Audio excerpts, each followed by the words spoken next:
Ati laa waa tokko qofaan sitti maaliin ati akkuma tamma haadha kee dhabdee cinqamaa jirtu ijoolleen kee gaafa si dhaban akka jarri cinqaman akka jarri karaarra deeban hin beekta yootuma jiraatan iyyuu jireenyaa miti jaraaf. Ati amma jaraaf jecha ilmoo kan kee ciniinfattee deessee waggaa 10 jaraaf biyyarraa baateef jecha sabrii gootee nama 2,500 jira amma jechuudha. Namni amma doolaara sin gargaara jedhe kan Itoophiyaa si gargaaruudha rabbiin laaffise. Ammas immoo mubeedhuma ammas siif jecha fuuldura namaa dhaabbatee dhufee amma si fuudhu si jechuusaa utuu amma ati ka'e kottuutti amma dhufee si fuudha isuma dhugumaati. Fakkeessuu mitiiniin si galee. Dhugaa nan beeka. Kanaafuu yoo maallaqni kan kee kun hamma hin guunne bor guyyaa namni jiraachuu danda'a. Itti deebinee maallaqni liqeeffannee maal godhamee siif hojjetamaaniin. Galtee ijoollee kan kee ilaallattee waan godhachuu qabdu lafa qofa irratti hin godhattu namni illee sagalee sii ta'e miidiyaa irratti illee namallee qaamaan si bira dhaabbatee si faana waa'ee ijoollee waa'ee haadha keetii sanas waa'ee mana keetii sanas sii falmu sii barbaadamee erga dhuftee mana mubee geesse sagalee amma kana argatte ati tilaandoo alhamdulillah jechuu qabdaan namni caarraa amma kana dhabaaru hedduu jiraanin si galee. Kanaafuu amma silkii kan kee chaarjii godhadhuuti. Asirra bakka networkiin jiru taa'ee uummanni silaalee inni birrii 100 qabu inni 200 qabu hundinuu maallaqni sii guutee obboleettiin keenya amma dhuftee kootaa sii kenniti. Namni koo birrii qabaatee dhabee kootaa sana dhawee rakkatu jiraanii. Kanaafuu ati sabrii godhadhu baalla. Okay? Asumaanuu namni 2,500 namni ajjirtanuu akkaawuntii isiniif kennina maallaqa kana guunnee obboleettii keenya kana ID si hojjennee biyya sitti galtee qabrii haadha si ilaaltee ilmoo si ilaallattee akkasiin jettuuf. Namni namummaan isinitti dhaga'ame jechuudha. Asirratti wanti natti dhaga'ame obboleettii koo dhugaa dubbachuudhaaf maaf ammataa isin dhukkubsa.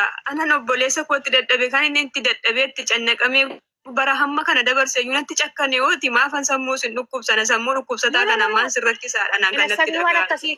Wallahi sammuu dhukkubsachuu miti. Dhaga'i amma ati of ajjeesuudhaan furmaanni dhufu hin jiru. Si galeera? Namni sirraa baratu hin jiru. Biyaansati gaddi sirra ga'e wanti sirra ga'e waan cimaadha. Ulfaataadha. Garuu immoo obsitee cimtee asirratti mubaarikisa si wajjin dadhabaa jiru uummata si gargaara si wajjin jirra siin jechaa jiru kana ilaaltee obsuu danda'uu qabda. Ijoollee keetiif jiraachuu qabda. Haadha kee dhabdee sila haadha keetu ijoollee keetiif dhaabbataa jaras bakka irratti facaaftee deemtaa. Maal sitti fakkaata kun? Yoo namni illee kan inni haamilee godhatu si gargaaruudhaaf haamilee godhatu yoo ati of jajjabeessitee namoota si gargaaranis si gargaaruudhaaf yaada qaban kanas galateeffatte asirra dhaabatte malee deemeetan of ajjeesaa nan xumuraa maaloo innati jettu kun hin ta'u. Nuunis haamilee nu buusuudha. Akka nama du'atti si waameeti si galee mubaarik si gargaaruudhaaf si cina dhaabbachaa sanni jiru mana isaa keessa teessee deemeetan xumuradhaa ni si dhaqeetan bakka ati godhatte dhaqa gaafa ittu akka waan du'a akka tofajjeeftu si waamee namatti fakkaata. Nu muka tafaan itti lucite amma waan dubbannu wallaale bakka siin jirtu. Ati amma eenyu wajjin jiraachaa jirta? Namni jiraasi bira? Ijoollonni garuu tokko. Ijoollonni hin jiru.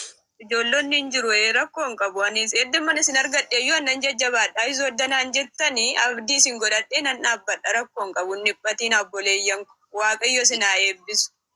Ijoolleen Oromoo jiru. Akkasii isin hin dhageessi. Oromoon hin jiranii warruma afaan biraa dubbatan kanadha. Malee lakkisuyyuu dubbuudha. Laayibii kan fideyyuu isaanumadha. Isaanuma nafaana cannaqamaa jira amma kana hundatti. Ati jajjabaadhu jarasii booda sofsiifna namoonni deeggaruu barbaadan ilaa dabareedhaan dhuftanii nama gaafattu. Mucaan kun waggaa 10 biyya arabaa hojjette ijoollee biyyaa qabdi. Obboleessa ishee kan jiraachisaa turte. Sababa qabeenya ishee ijoollee ishee kan seen haadha biratti dhiistee deemtee haadha irraa ajjeesee mana siin qabeenya siin qabdu kana erga mallatteessisiisee booda haadha irraa ajjeesee ijoollee sana bakkeetti hambisee qabeenya siis saamee akkasitti bakkeetti hambise isheen biyya ormaa keessatti gadda ulfaataadha. Nama isheen qallabaa turte, nama isheen uwwisaa turte. Kanaafi biyyatti galchuudhaaf immoo maal keessa jirti jettan itti maameessine Muniiraatti waan barbaachisu hojjechiisudha. Obboleewwan kiyyaa isiin qaraamaa keessa galtee jirti. ID hin qabdu. ID malee hojjechaa jirti.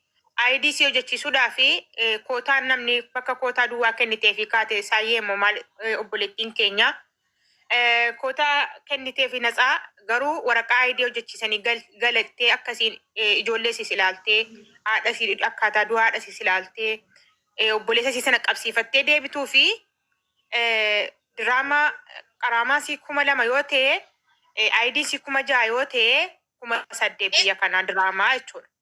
Birrii Itoophiyaatiin amma namni galchuu fi dandeessanu namni tokko doolaara 1,000 nan kennaafi jedhee kee yoo rabbiin laaffisee jedhee 500 amma galcheen kee jedhee 500 boriin galcha jedhee doolaaraa jechuudha. Birrii hanga hafe immoo gimmaashiidhaa ol jechuudha. Biyyaansi 4,000 wayii jechuudha. 4,000 waan akkasii. Sanammoo nummoo Itoophiyaadhaan isa ta'u diraamaan isa ta'u agar dandeettii keenya walitti qabnee fi mucayyoon kunni haala kanaan biraa dhaabbatamoo namummaadhaaf amantaa Islaamaa Kiristaana sun jedhin waaqeffannaa sana sun jedhin namummaa qofaaf Itoophiyaawinati qofaaf wal biraa dhaabbannu isiniin jechuu barbaanna. Namni hin gargaarra jettan lakkoofsa tokko barreeffadhaa. Birrii Itoophiyaa 500 maan ta'in hanga dandeettii keessanii rakkoo takka hin qabu jechuudha. Namumti haadharraa dhalatte, namumti haadharraa dhalatte. Alaikum assalam wa rahmatullah.